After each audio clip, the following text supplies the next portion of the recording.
Chickadees! Welcome back to my channel. Today we're going to be doing a tier ranking of the books that I read in 2022.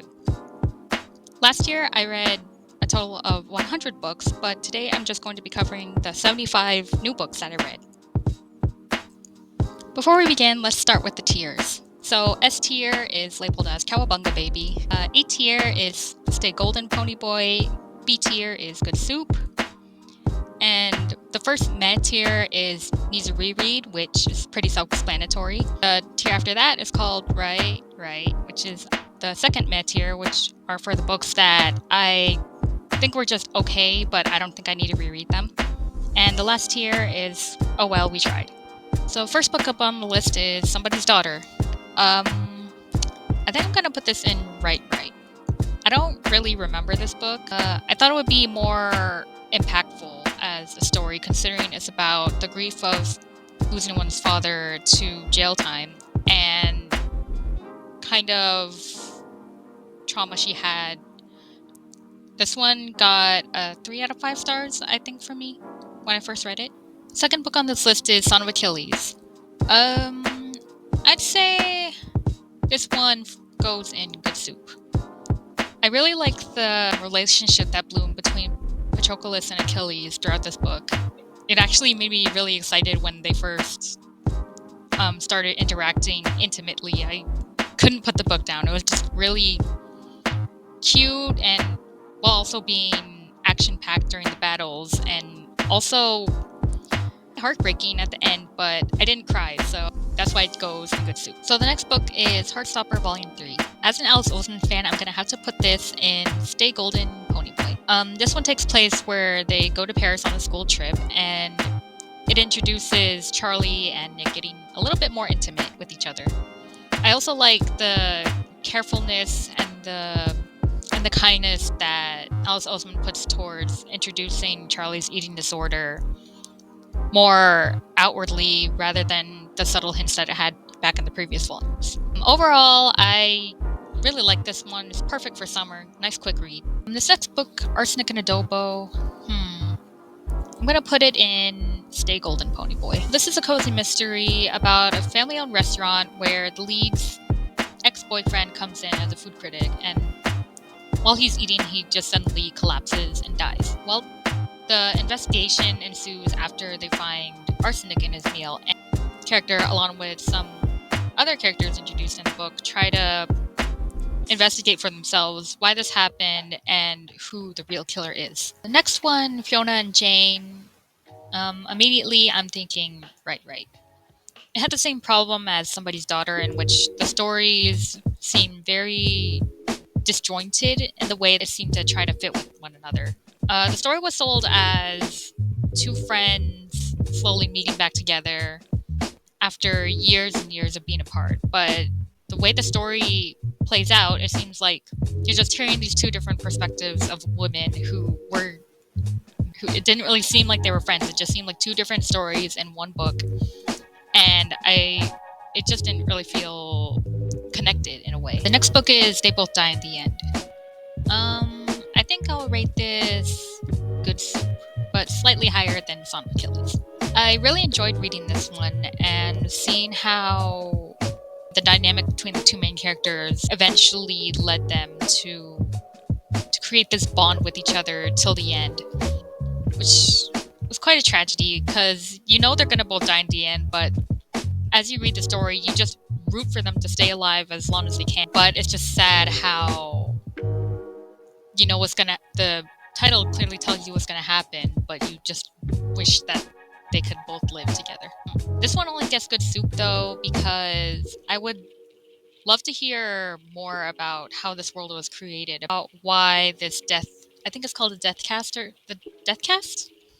or something, and I just want to hear more about the world and Deathcast and how it was created, who created it, why is it a thing, and can you try to escape from it if you try hard enough. And after that we have something that's not so wholesome, Neon Gods. To be honest, I actually really hated this book the first few chapters that I started because I love a good Hades and Persephone retelling. and I thought that it would be kind of not exactly wholesome, but let's just say it introduced me into the smutty realm of fiction. I thought I would DNF a book for the first time, but it turns out I couldn't stop thinking about it, so I continued reading it. And oh my gosh, I actually liked it.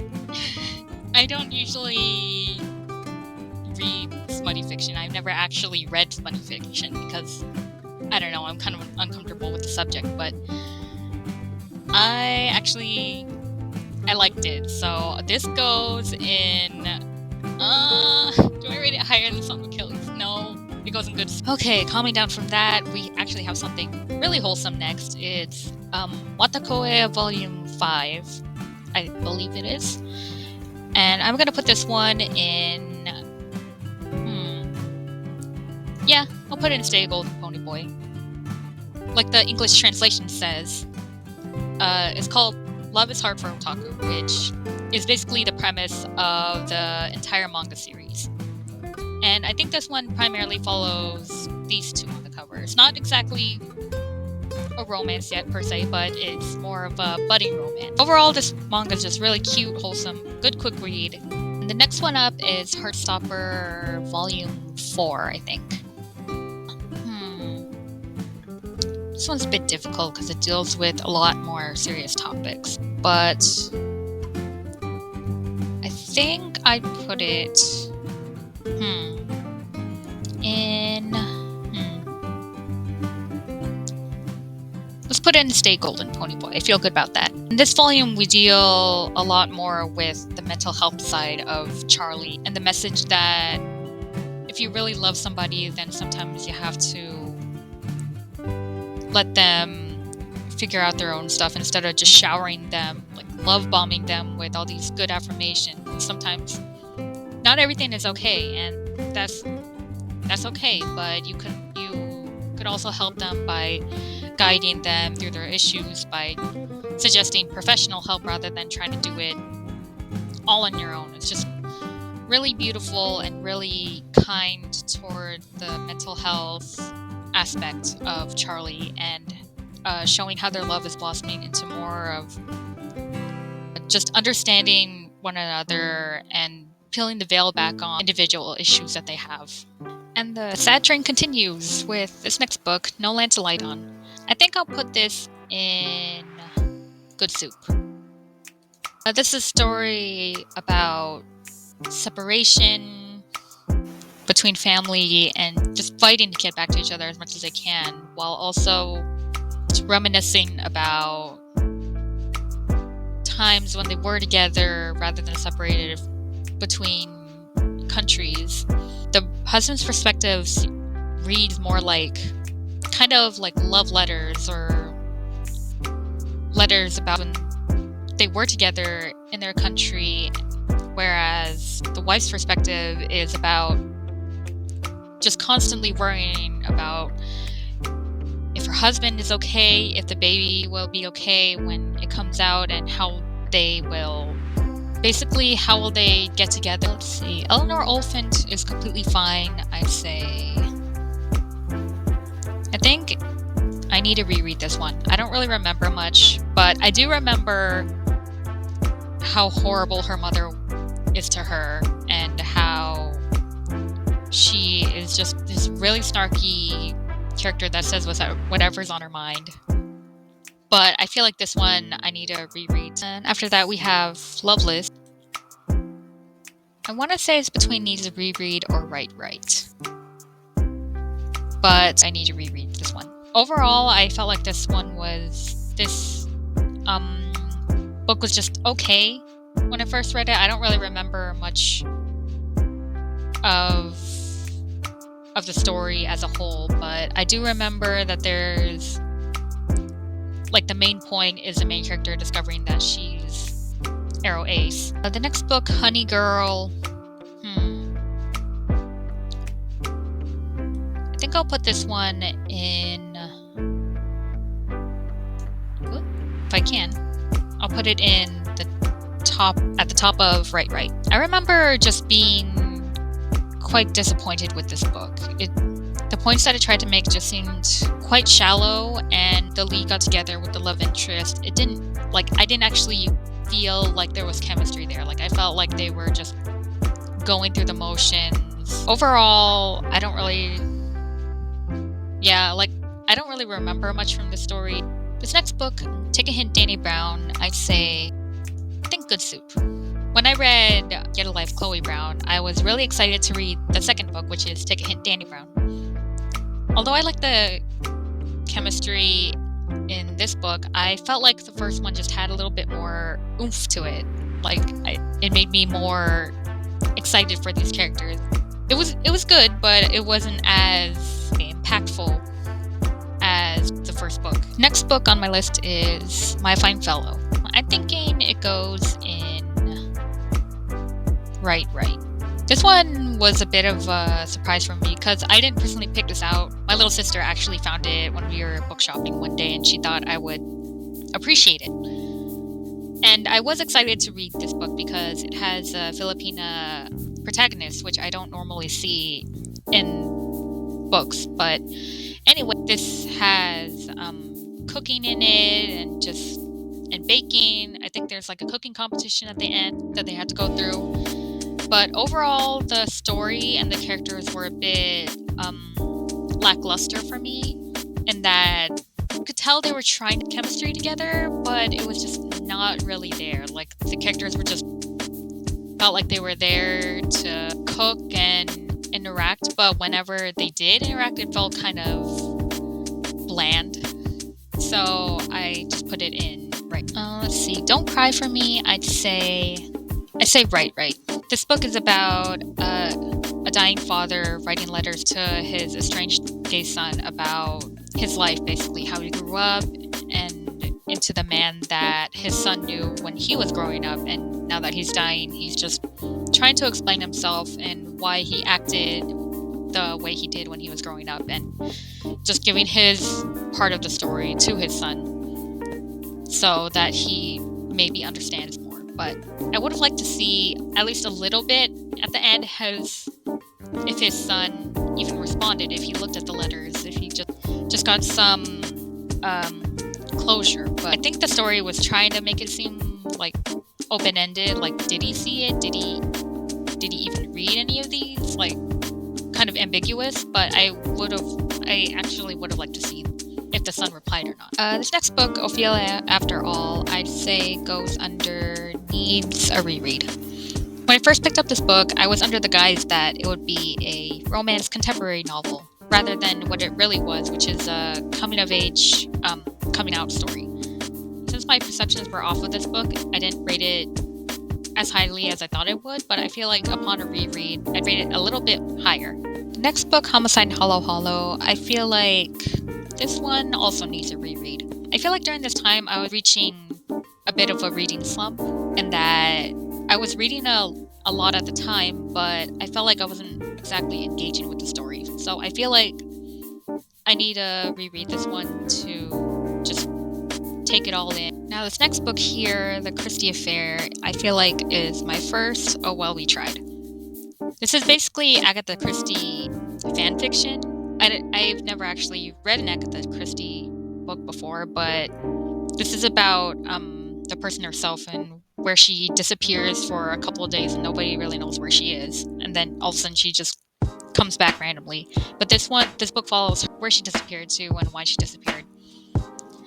But reading this, I was just kind of bored, honestly, and I didn't really care about the characters. So that's why this is getting an Oh Well We Tried. And after that, I still felt in the mood to read a mystery novel, so I picked up this quick kids mystery novel called Half Moon Investigation. I'm putting it in good soup because it was alright. It was, just kids being kid. It was just a nice, quick mystery book.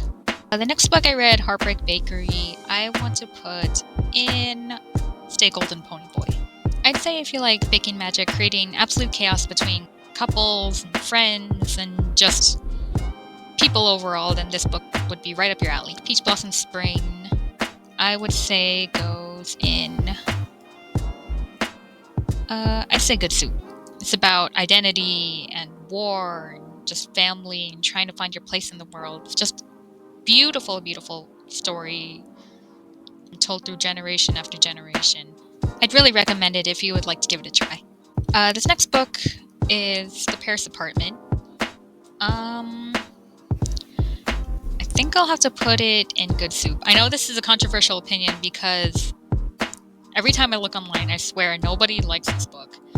But for me, it was my introduction into mystery thriller novels. So I was actually having a really fun time reading this one, even though everyone is basically thirsting after the victim. It was just a blast to read. The next book, Crying in H Mart, I feel like this one needs a reread. While I was reading this, my attention wasn't fully engaged with it, and with books, especially memoirs, I would like to fully dive into the book so I could feel every emotion and every thought that the author is putting into it. This next book I read is called The Maid, and I think there's going to be a movie adaptation coming out. I'm not exactly sure when. But anyway, I think I would rate this as it's a good soup. It was a good mystery novel, and I really enjoyed it while I was reading it. But I don't know if I should put it in reread because I don't remember much about the characters. So maybe, actually, I'll move it down to... The next book is Last Night at the Telegraph Club. I think this one is good soup or needs a reread because, again, I don't really remember the plots of these, but I think I remember this one slightly more, so I'm putting it in good soup. It's a novel with romance, but also the historical context also makes it so it's forbidden romance. That's the word. I really enjoyed how the main character is discovering her own sexuality through these times, but also the danger in revealing herself and how she has to kind of hide it away, but also wants to show it off. That's her main dilemma in the story. The next book I read is called 5 Feet Apart. I think this one also... Good soup is filling up a lot. Wow. This one also goes in good soup. When I was reading this, I know there's a movie already on it, but it just read like it was supposed to be adapted into a movie, Like those early 2000s YA movies like The Fault in Our Stars, Perks of Being a Wallflower. Reading it felt like that, which I don't know if you would take away as a good or bad thing, but I enjoyed it for what it was. Next book, Invisible Life of Addie LaRue. Oh my gosh, this one was such a roller coaster. I'd say... Is it gonna be the first Cowabunga baby? Sure, we'll put it up there for now. This book was such a roller coaster to read through. Yeah, it did drag a bit in the beginning. It got a little bit repetitive, but once it took off, it just took off. And it's just... I don't know, I just really like seeing her go through the times and just see her light up, like when she's finally recognized by someone other than death, that she just lights up and then she feels like she has this new life, only to get so torn down again, and it just ends with on such a note that just makes you feel like, wow, this book is just a lot, to be honest, but it's a good lot, and I really recommend. This next book I think is Wayward Volume 1. Immediately, I think goes in right. It was just okay, and I have no desire to reread it, so that's where it's going. I like the art style, but the story itself was just kind of lackluster. Next book is Chainsaw Man Volume 1. I don't know. Okay, let's be honest here. This one also goes in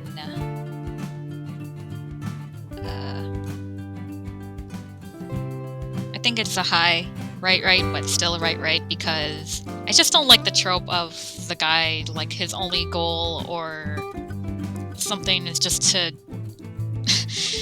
touch women's titties and stuff like that, and just, I don't know. Yeah, it's just not my favorite trope, so the manga is going in there. I also feel like this is better as an anime, so I'm going to watch the anime, but I'm gonna stop reading the manga, aside from the ones that I already have. This next one is Snow, Glass, and Apples, I think. Yeah, I don't really remember this one, to be honest, so I'm putting it in right, because I also don't really have a desire to reread it, so that's where it's going. This next one, Seven Husbands of Evelyn Hugo. Thinking back on it now, I would say this one goes in...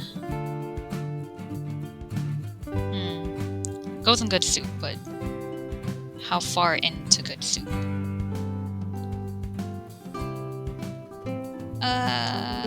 Maybe there. I enjoyed reading it for what it was, but the ending kind of rubbed me the wrong way. So it's just going in good soup and not Stay Golden, Pony Boy, or Cowabunga Baby. Plus, the original reason why I wanted to read this because everybody was practically raving about it everywhere, so I was just curious. It was just good soup. Next book I read is Chainsaw Man Volume 2. You already know where this is going. Right, next to the first volume. And for the same reasons that I already listed. Next book is Spy Family Volume 1. I'd say this one goes... yeah, this one goes in good soup too. It's not exactly a Stay Golden Pony Boy, but I'd say this is a good introduction into the manga about the characters, who they were, who they will become once they're a family. Okay, this next book, Like a Sister. Oh god, okay. So this is what the Oh Well We Tried tier was made for, if I'm being honest. If I could, if it allowed me to put the thing up front, yeah. Okay, so this book is a decent mystery about the victim's sister trying to figure out how she died and whatnot, you know, that kind of plot. But there's this one line in the book that just pisses me off. It's just... Okay, so let's just say if I have to hear one more time, there's gonna be words. This next book I read, We Have Always Lived in the Castle by Shirley Jackson. Honestly, I have it tucked away for when I want to reread it, but honestly, I don't feel like I'm gonna reread it real soon, so it gets, right. Yeah, this book was just okay. It was like kind of a weird... How would I even describe the genre of this? I can't even tell you really what it's about. It's like a weird slice of life about this girl named Mary Cat and her older sister. They live in a decrepit mansion away from the city, and everybody doesn't like them because nobody really likes them. And then a bunch of other stuff happens in there that I don't really remember. It's just, I don't know. I don't know how to feel about this book. It's just okay. And the movie also was okay. So the next book up on this list is The Inheritance Games. I think I'll put it in We Got Off on the Wrong Foot. It just felt very YA to me, especially considering that there's a love triangle in here, which I'm not a complete fan of, but the story overall, I'm willing to give it another shot. So this next book is Way of the House Husband Volume 1, and I think I'll put it in good soup next to Spy Family. This is a manga about a former Yakuza member who decides to become the perfect house husband. Although Tatsu looks big and intimidating, he's really just a big old softie. And following that, we have Way of the House Husband Volume 2, which I'm just gonna put right by the first one. The main plot is essentially the same, except he just finds himself in different situations and misunderstandings. The house on the Cerulean Sea. And I think I'll put this one also...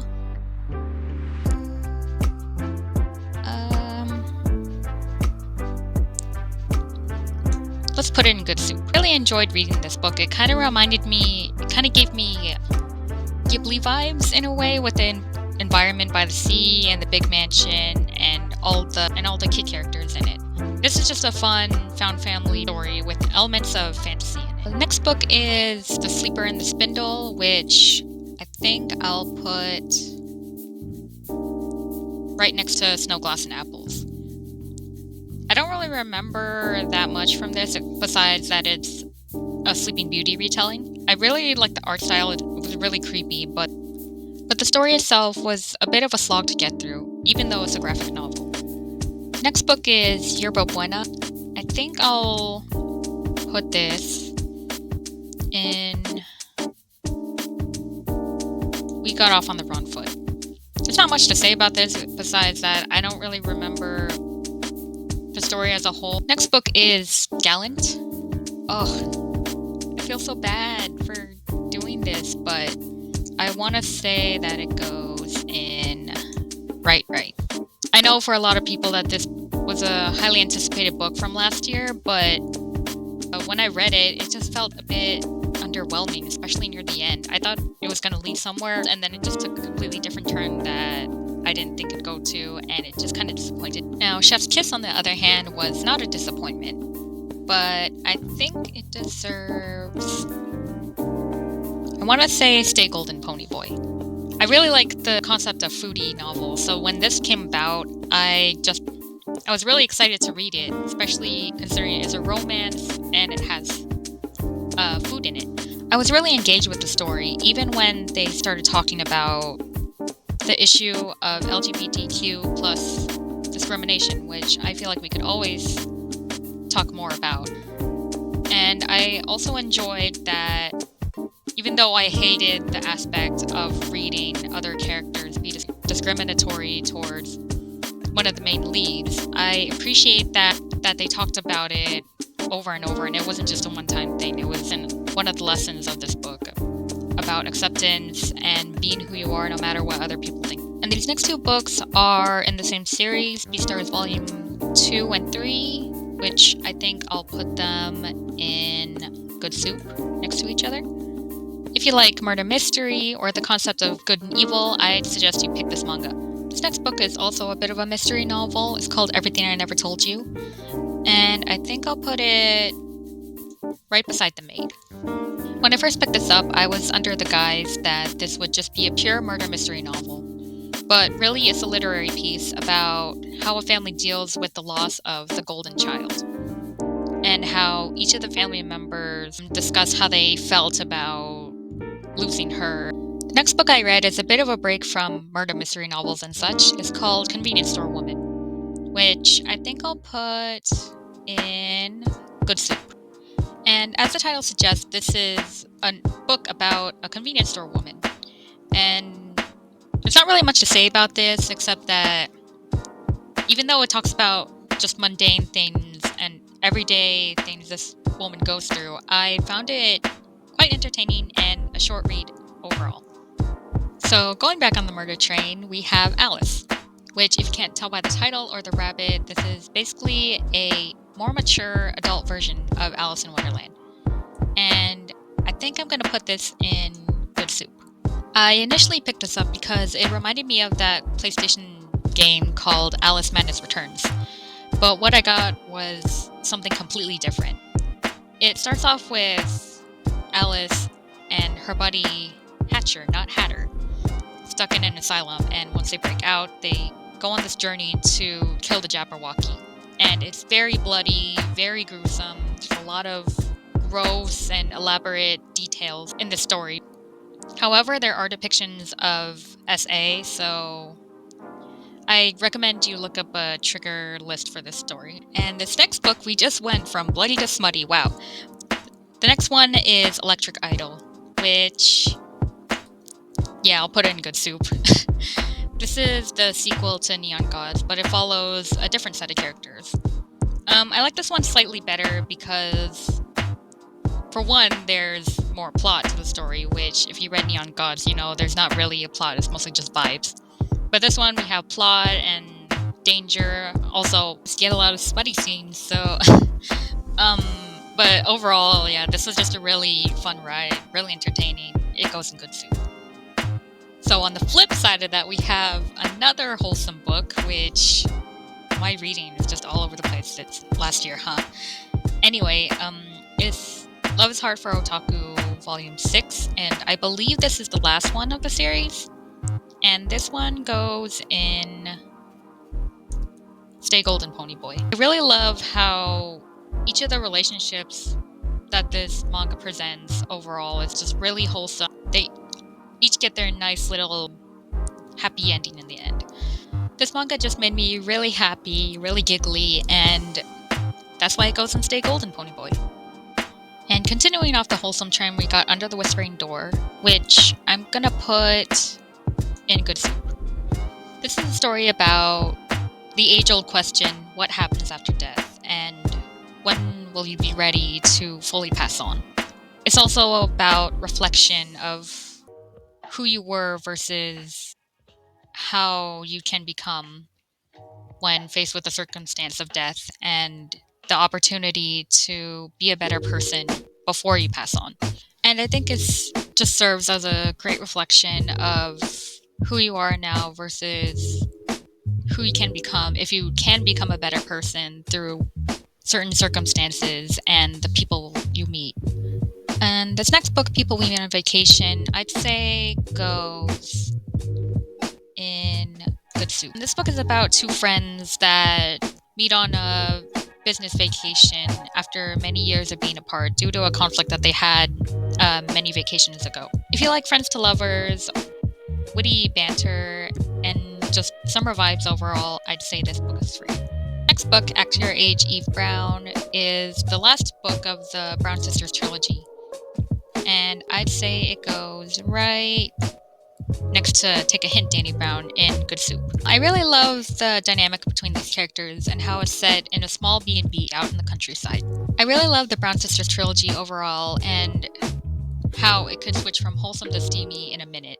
And this next book is neither steamy nor wholesome at all. It's My Life of Rest and Relaxation.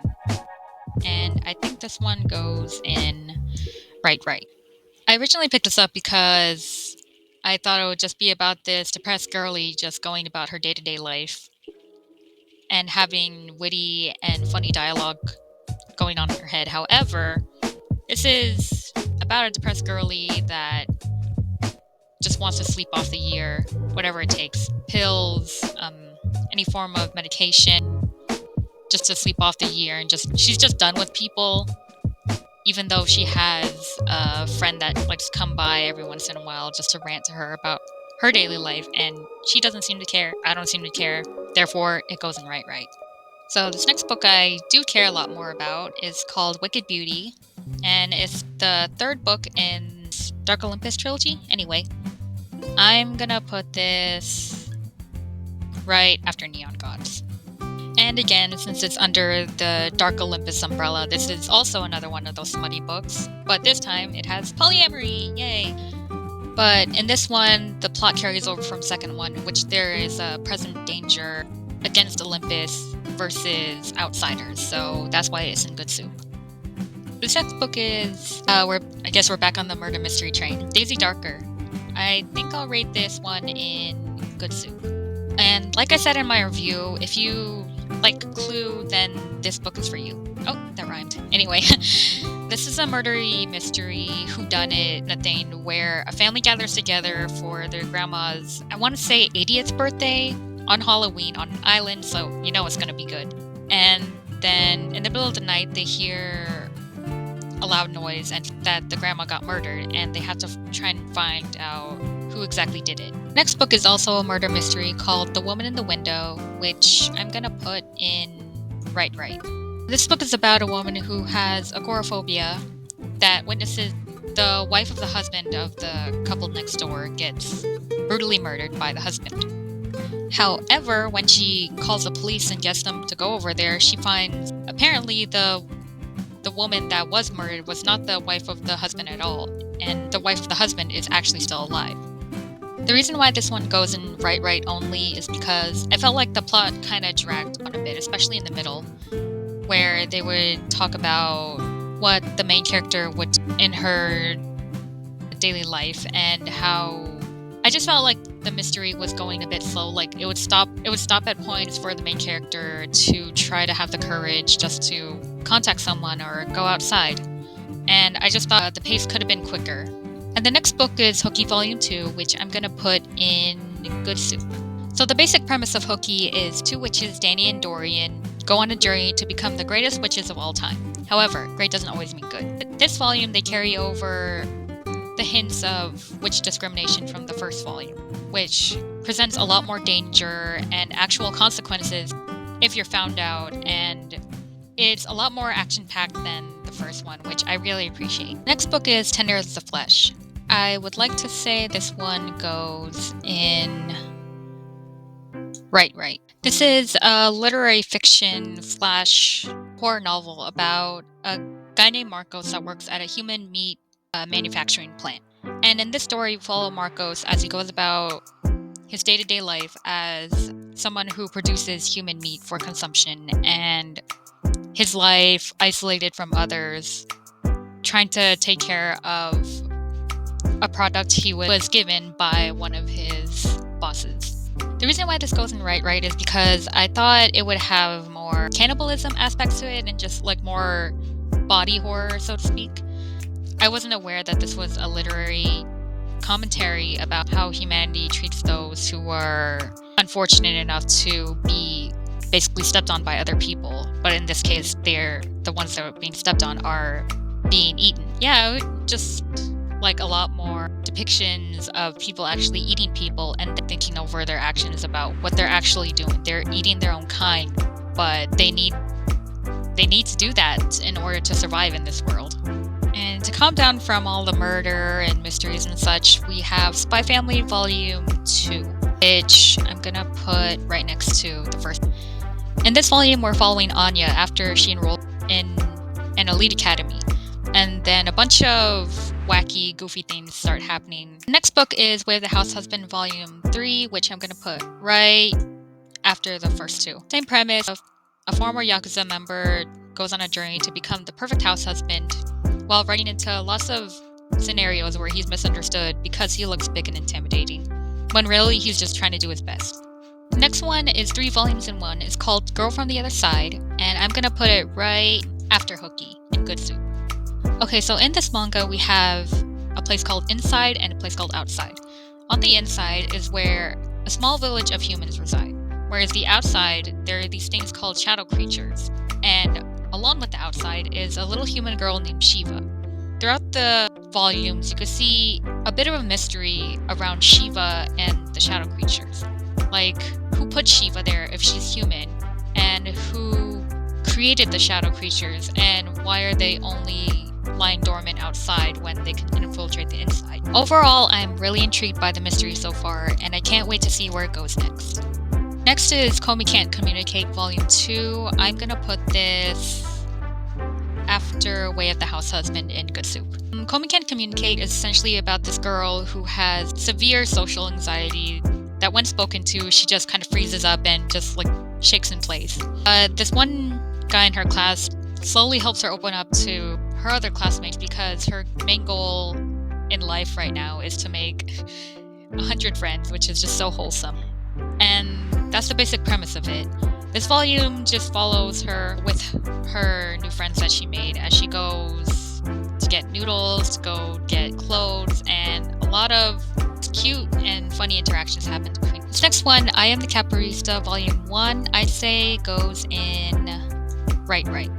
This manga is about a magical cafe in which the cat barista helps people with their woes by finding them the perfect drink that'll just perk them up enough to solve their own issues. The reason this one only got right is because I found the premise got repetitive really fast.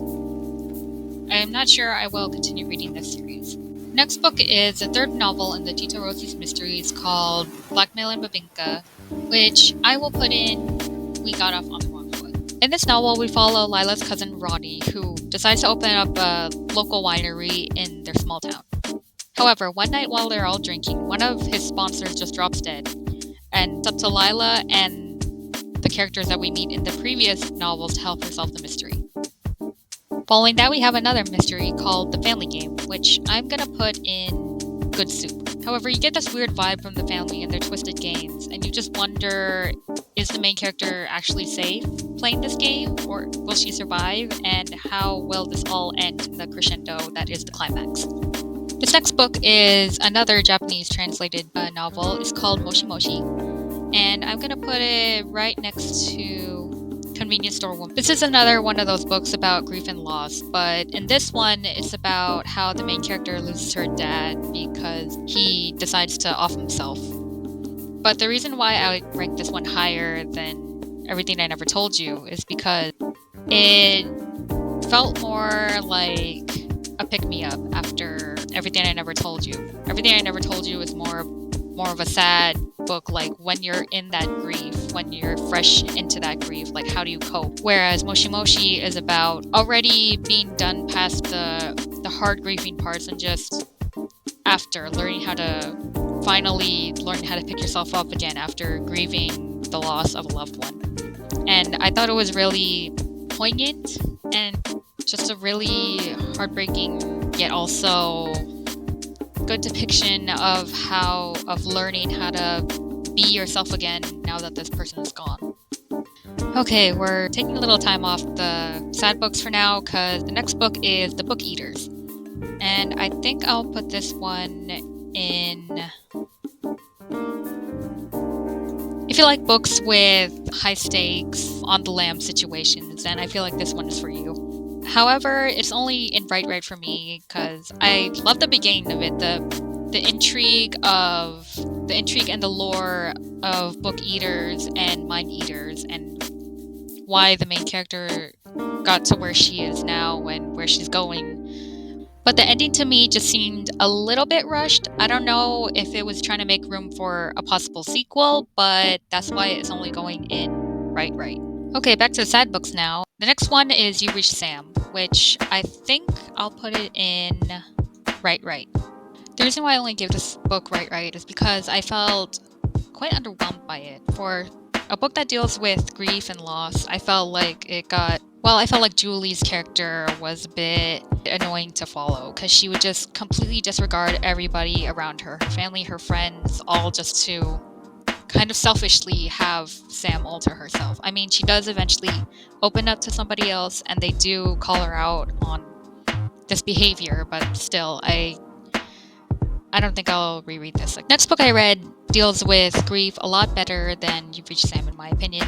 The Wilder Woman, which I'm gonna put in good soup. This is a light fantasy / contemporary novel about two estranged siblings that go on this whirlwind road trip to try to find out where their mother disappeared to many years ago. I really enjoyed the story and how you could see the siblings, like at first they're so uncomfortable with each other and just kind of awkward, and then you could see them learn to bond with each other and talk about their perspective on their mother's disappearance and how finding her might finally allow them to have closure about what happened. Okay, we're taking a quick break from that woe and misery into Spy Family Volume 3, which I will put above Spy Family Volume 2. I think this one follows more of Yor's perspective and where she goes throughout the day, and I just like this one a little bit better than Spy Family Volume 2, so that's why it's going there. Okay, the next book... Oh, I've been waiting for this one. Okay. So, this is what the Cowabunga Baby tier is for. Kiss Her Once from me. This was one of my favorite romance books of last year. Reading this just made me feel really warm inside. It just reminded me of the reason why I love reading. It's got romance, it's got witty characters and banter, set around the holidays, and it's just... Oh my gosh. I don't even know how to explain the plot. I'm just gushing over this book. You just need to read it. Okay, so after that one, we have I Was Born for This, yet another book that I really enjoyed, which I think will have to go in Stay Golden Pony Boy. I like how this book depicts fandom culture and how they depict the celebrities themselves and how we get to see from the celebrities' perspective and the fans' perspective and how each of them don't really quite align with reality, how the fans perceive them versus how the celebrities actually feel inside about their fans and about their art. So I just really appreciate the discussion of fandom culture and the reality that some celebrities have to face. And last but certainly not least, we have A Scatter of Light, which I know upon finishing it, I wanted to put it in We Got Off on the Wrong Foot. This one was my bad because I wanted to believe that this would turn into a sapphic romance eventually, but it's not really about romance at all. Melinda Lowe's previous work, Last Night in the Telegraph Club, this is a coming-of-age story in which a young girl tries to find herself in the world. If I ever feel like it again, I'm willing to give this one another shot. Okay, and we've ranked all the books. Now, I think I'll just sort them out how I want them, and I'll be right back.